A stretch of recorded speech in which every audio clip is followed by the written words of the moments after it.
نحمده ونصلي على رسوله الكريم اما بعد فاعوذ بالله من الشيطان الرجيم بسم الله الرحمن الرحيم وقالوا أإذا كنا عظاما ورفاتا أإنا لمبعوثون خلقا جديدا قل كونوا حجارة أو حديدا أو خلقا مما يكبر في صدوركم فسيقولون من يعيدنا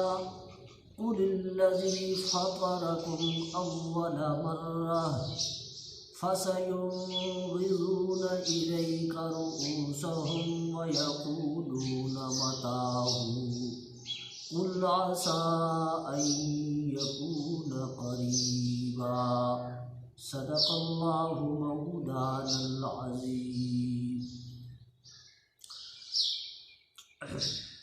عزیز دوستوں، بزرگوں اور بھائیوں، آج کے اس درس میں عقیدہ بعث بعد الموت یعنی مرنے کے بعد دوبارہ زندہ ہونا، اس پر کفار کی جانب سے جو اعتراضات اور سوالات اٹھائے گئے، اللہ جل شانہ نے ان کا جواب دیا۔ کفار کا اعتراض یہ تھا کہ جب انسان مر کر مٹی ہو جائے گا، اس کی ہڈیاں بوسیدہ ہو جائیں گی، ریزہ ریزہ ہو جائیں گی، وہ مٹی میں زمین میں مل جائے گا، تو پھر ان ہڈیوں کو دوبارہ کون زندہ کرے گا؟ تو کفار اس چیز کو ناممکن اور بعید سمجھتے تھے۔ چنانچہ اسی چیز کو، کفار کے اسی اعتراض اور سوال کو اللہ رب العزت نے سورۃ یاسین میں بھی نقل کیا۔ فرمایا اولم یر الانسان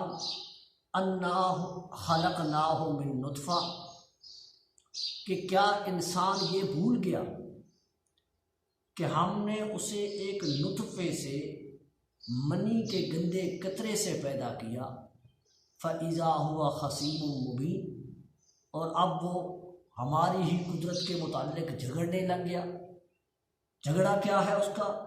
وہ سوال کرتا ہے مَن يُحْيِي الْعِظَامَ وَهِيَ رَمِيمٌ، ان ہڈیوں کو کون زندہ کرے گا جب یہ بوسیدہ ہو جائیں گی، ریزہ ریزہ ہو جائیں گی۔ یہاں بھی اللہ رب العزت نے کفار کا یہی اعتراض اور سوال نقل کیا۔ فرمایا وقالوا، کافر کہنے لگے اَإِذَا كُنَّا عِظَامًا،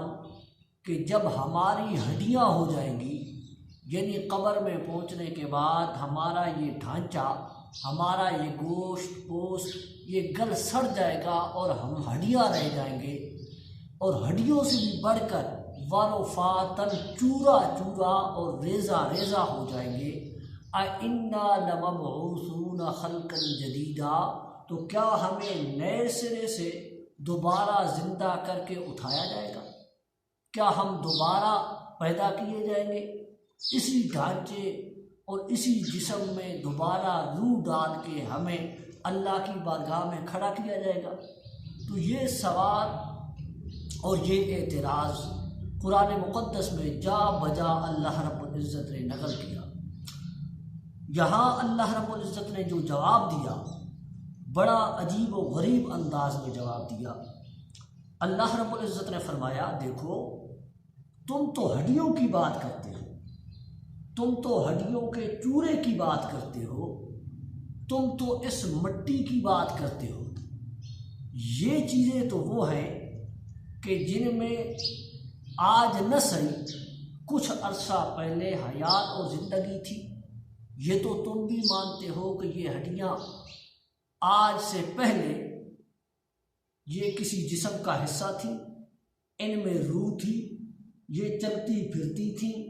ان کو بھوک پیاس ہر چیز کا احساس اور ادراک رہتا تھا۔ اتنی بات تو تم مانتے ہو، آج تمہیں یہ ایک عجیب لگ رہا ہے کہ یہ کیسے ہوگا؟ اللہ رب العزت نے فرمایا آؤ میں تمہیں اس بات کا چیلنج دیتا ہوں کہ ہڈیوں کو چھوڑو، تم پتھر لے آؤ۔ پتھر، لوہا، یہاں اگرچہ الفاظ ہیں کونو حجارتن او حدیدا، امر کا صیغہ ہے، لیکن یہ شرطیہ انداز میں اللہ رب العزت نے فرمایا اگر بالفرض والمحال، اگر تم پتھر بن جاؤ، اگر تم لوہا بن جاؤ، اور یہ دونوں چیزیں ایسی ہیں کہ کبھی ان میں کسی نے حیات نہیں دیکھی، زندگی نہیں دیکھی، کسی پتھر کو چلتا پھرتا اٹھتا بیٹھتا نہیں دیکھا، کسی لوہے کے ٹکڑے کو اس طرح نہیں دیکھا، تو اللہ رب العزت نے فرمایا تم پتھر بن جاؤ، تم لوہا بن جاؤ، او خلقا مما یکبر فی صدورکم، یا جو چیز تمہارے دل میں اس سے بھی بڑی اور سخت ہے، بے جان ہونے کے اعتبار سے، جماد لا یعقل ہونے کے اعتبار سے، ایسی کوئی چیز بن جاؤ اور پھر دیکھو کہ میں اللہ کی قدرت، کہ میں اس بے جان جماد لا یعقل، ایسی چیز جس کے اندر کبھی کوئی ادراک اور احساس بھی نہیں تھا، میں اس کو کیسے زندہ کرتا ہوں، میں اس کے اندر کیسے حیات بخشتا ہوں۔ فرمایا قل کونوا حجارۃ او حدیدا، میرے پیغمبر آپ ان سے کہہ دو کہ بالفرض والمحال اگر تم پتھر بن جاتے، لوہا بن جاتے، او خلقا مما یکبر فی صدورکم، یا اس سے بھی کوئی بڑی چیز بن جاتے جو تم اپنے دلوں میں سمجھتے ہو، تو اللہ رب العزت پھر بھی اس بات پہ قادر تھا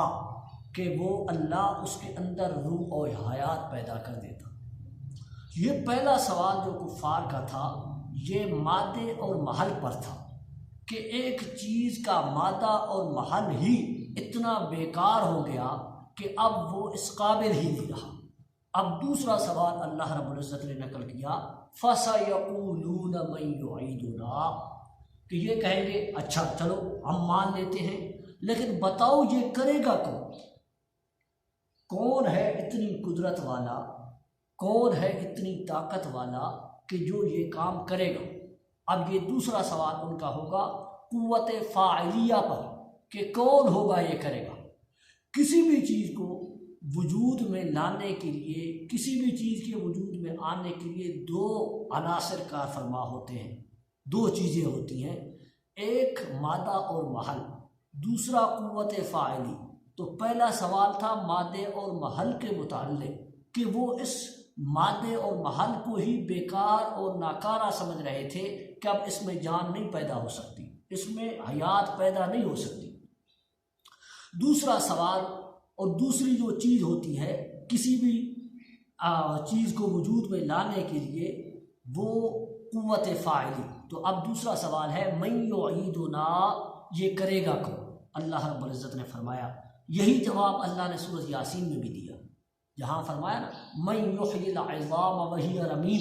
کہ یہ پوچھتے ہیں ان ہڈیوں کو کون زندہ کرے گا، یہ تو گل سڑ گئی بوسیدہ ہو گئی۔ وہاں اللہ نے فرمایا تھا قل یحییھا الذی انشأھا اول مرہ، میرے پیغمبر فرما دو ان کو وہی ذات زندہ کرے گی جس نے پہلی دفعہ ان میں زندگی ڈالی تھی۔ اب یہاں بھی یہی فرمایا قل الذی فطرکم اول مرہ، میرے پیغمبر فرما دو تم ان ہڈیوں کے زندہ ہونے کی بات پوچھتے ہو کہ کون ان کو زندہ کرے گا، تو ان کو وہی اللہ، وہی ذات، وہی خدا زندہ کرے گا جس نے پہلی دفعہ ان میں حیات ڈالی تھی۔ اور وہ وقت یاد کرو کہ وہ وقت ایسا تھا کہ ان ہڈیوں میں کوئی جان نہیں تھی، کوئی روح نہیں تھی، کوئی حیات نہیں تھی، اللہ رب العزت نے اس وقت ان میں حیات ڈالی تھی۔ اب تو یہ ایک دفعہ حیات کے پراسس سے گزر چکی ہے، زندگی کے پراسس سے گزر چکی ہے، تو اب اس کے لیے کون سا ان کو زندہ کرنا مشکل ہے، کون سا ان میں حیات ڈالنا مشکل ہے؟ فَسَيُنْغِضُونَ إِلَيْكَ رُؤُوسَهُمْ، میرے پیغمبر اب جب یہ دونوں چیزوں سے لاجواب ہوں گے تو یہ آپ سے کہیں گے اچھا یہ کب ہوگا؟ جیسے بندہ کسی کو عاجز اور بے بس ثابت کرنے کے لیے یہ ایک انداز اختیار کرتا ہے، کسی کے بارے میں پتہ ہو کہ وہ یہ کام نہیں کر سکتا، یہ ویسے ہی ڈیگے مار رہا ہے، ویسے ہی ہلا گلا مچایا ہوا ہے، کر نہیں سکتا، تو بندہ اس کو کہتا ہے اچھا کر کے دکھا، کر کے دکھا، سر ہلا ہلا کے بندہ اگلے کو کرتا ہے۔ تو یہاں فرمایا میرے پیغمبر یہ آپ سے کہیں گے کہ آپ جس ذات کی بات کرتے ہو کہ وہ ذات یہ کام کرے گی، ان ہڈیوں میں، ان جسموں میں دوبارہ روح اور حیات ڈالے گی، تو متى ہو، یہ کب ہوگا؟ فَسَيُنْغِضُونَ إِلَيْكَ رُؤُوسَهُمْ، یہ آپ کی طرف سر ہلا ہلا کے پوچھیں گے اور کہیں گے متى ہو، یہ کب ہوگا؟ قل، میرے پیغمبر فرما دو، عَسَىٰ أَن يَكُونَ قَرِيبًا، اس کا ہونا بہت نزدیک ہے، بہت قریب ہے، یہ کوئی دور کی بات نہیں ہے۔